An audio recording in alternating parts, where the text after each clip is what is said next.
Hai, perkenalkan, nama saya Putri Wardani. Saya berasal dari jurusan Pendidikan Matematika di Universitas Islam Negeri Sumatera Utara. Di sini saya akan membahas tentang algoritma pemrograman. Apa sih itu algoritma pemrograman? Dari mana ya asal muasalnya? Apa saja jenisnya, cirinya, dan masih banyak lagi pertanyaan-pertanyaan yang timbul pastinya. Baik, langsung saja kita masuk ke pengertian algoritma pemrograman.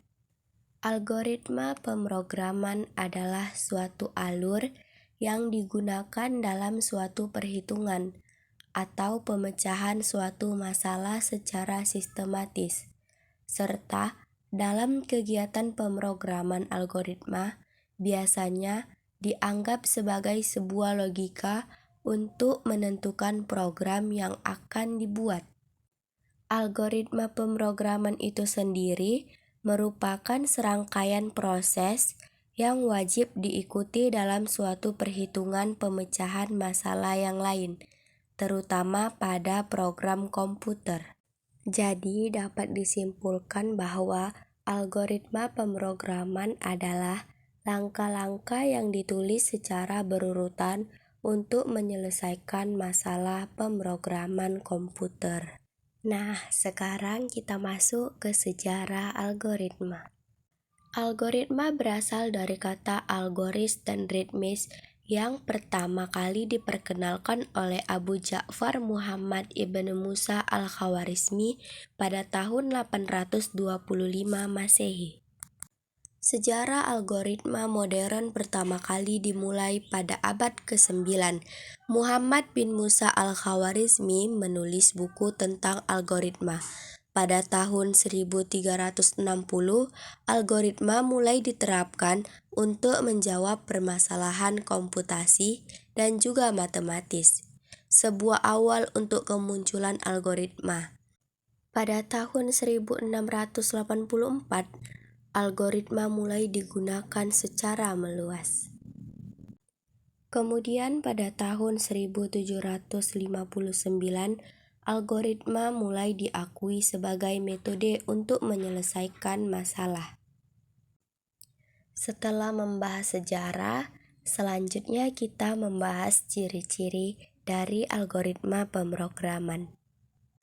Ciri yang pertama yaitu input.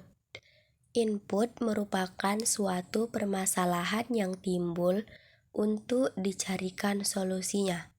Jadi, input ini merupakan sebuah permasalahan yang akan diselesaikan. Kemudian yang kedua ada proses. Proses merupakan langkah-langkah yang harus dilalui untuk pencapaian hasil akhir. Jadi, proses ini merupakan tahapan-tahapan untuk mencapai hasil akhirnya atau tujuannya. Kemudian ada output. Output merupakan hasil dari sebuah pencarian solusi yang didapatkan di bagian akhir. Selanjutnya instruksi. Instruksi merupakan kumpulan instruksi jelas menjabarkan suatu permasalahan, sehingga hasil yang didapat sesuai dengan instruksi yang telah diberikan. Dan yang terakhir itu ada tujuan akhir. Tujuan akhir ini merupakan langkah akhir ketika sebuah program telah mendapatkan hasil akhirnya. Selanjutnya kita membahas karakteristik dari algoritma pemrograman. Ada beberapa karakteristik algoritma yang membuatnya bisa menjalankan program dengan baik. Yang pertama itu jelas, tidak ambigu. Apa sih maksudnya?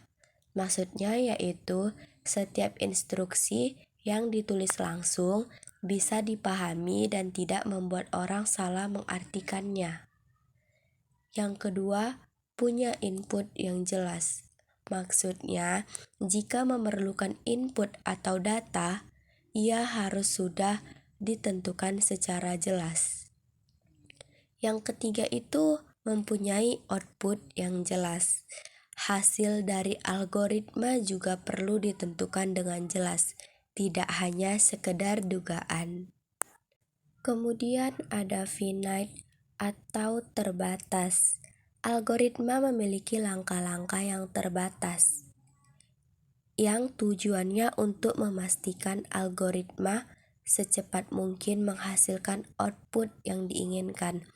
Jadi, terbatas di sini maksudnya langkah-langkahnya, karena algoritma itu hasilnya harus secepat mungkin.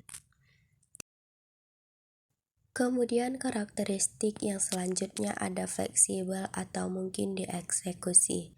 Algoritma tidak boleh mengandung komponen yang tidak universal atau bagian dari teknologi masa depan, yang bertujuan agar algoritma bisa menjalankan tugasnya dengan mudah tanpa hambatan. Karakteristik yang terakhir tidak bergantung pada bahasa pemrograman tertentu. Algoritma harus ditulis dengan instruksi sederhana, sehingga bisa ditulis ulang dengan bahasa pemrograman apapun. Jadi, algoritma itu mudah dipahami dengan menggunakan bahasa apapun.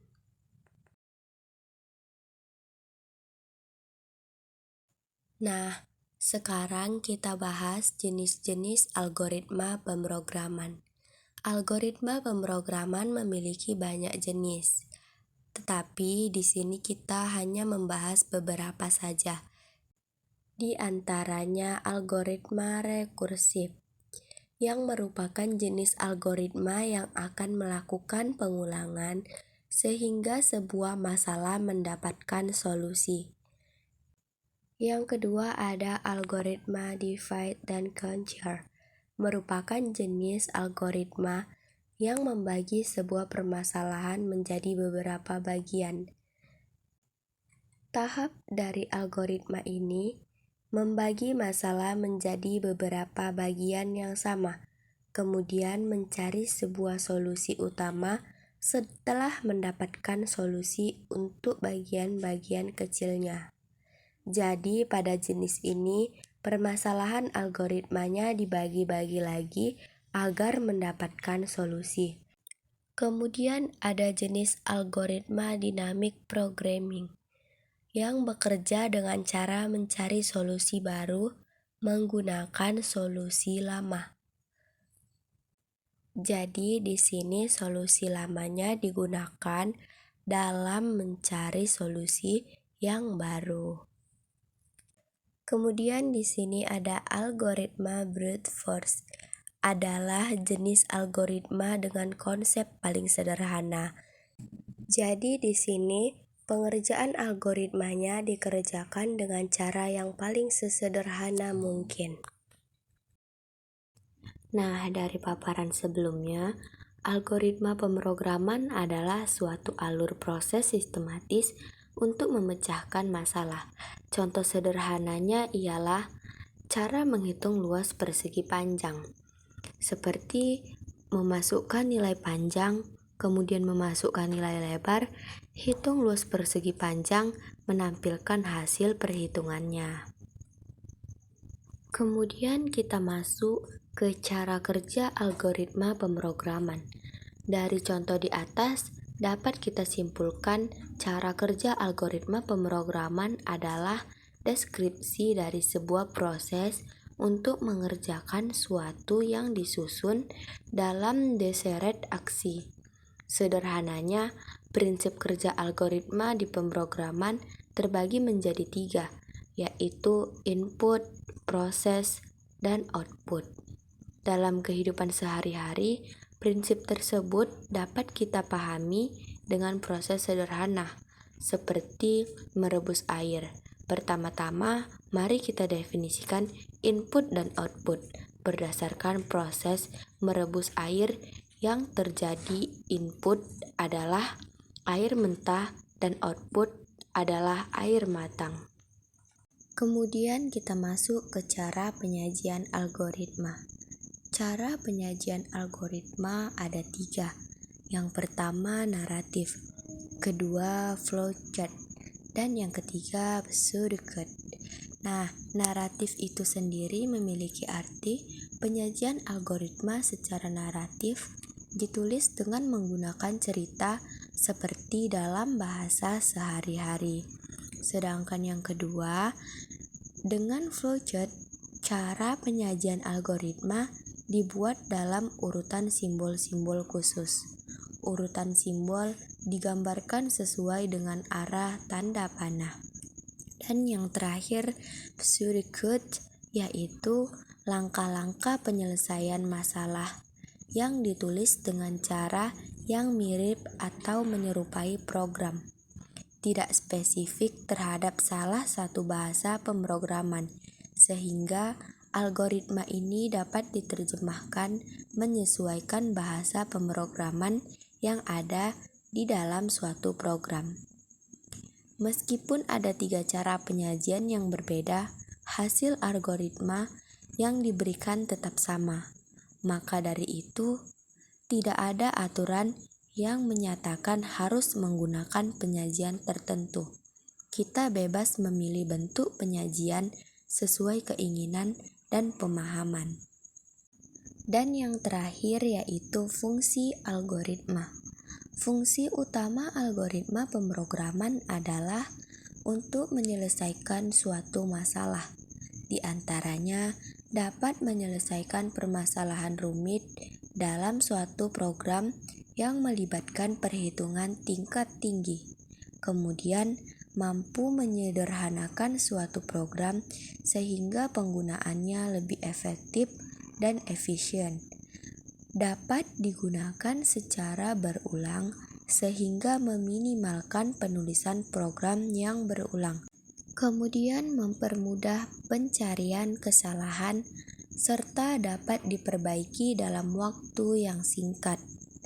Adanya alur proses yang jelas sehingga dapat dengan mudah mencari kesalahan jika terjadi error. Dan fungsi yang terakhir, algoritma membantu sebuah program atau aplikasi menjadi lebih ringkas dan berukuran kecil, sebab aplikasi berjalan lewat proses otomatis algoritma, bukan dari kode yang ditulis secara manual.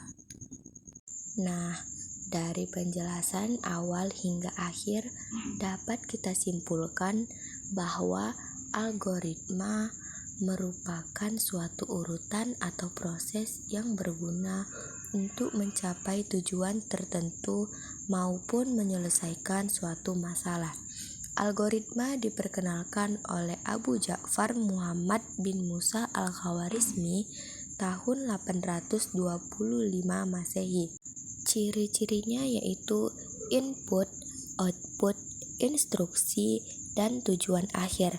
Karakteristik algoritma pemrograman tidak ambigu atau jelas, punya input yang jelas, output yang jelas dan terbatas, fleksibel, tidak bergantung pada bahasa pemrograman tertentu, sedangkan jenisnya yaitu rekursif, divided, dan dinamik. Cara kerjanya input, proses, kemudian output. Cara penyajian algoritma naratif, flowchart, pseudocode. Fungsi algoritma yaitu untuk menyelesaikan masalah, menyederhanakan program, mempermudah pencarian kesalahan pada data. Sekian paparan dari saya tentang dasar algoritma pemrograman.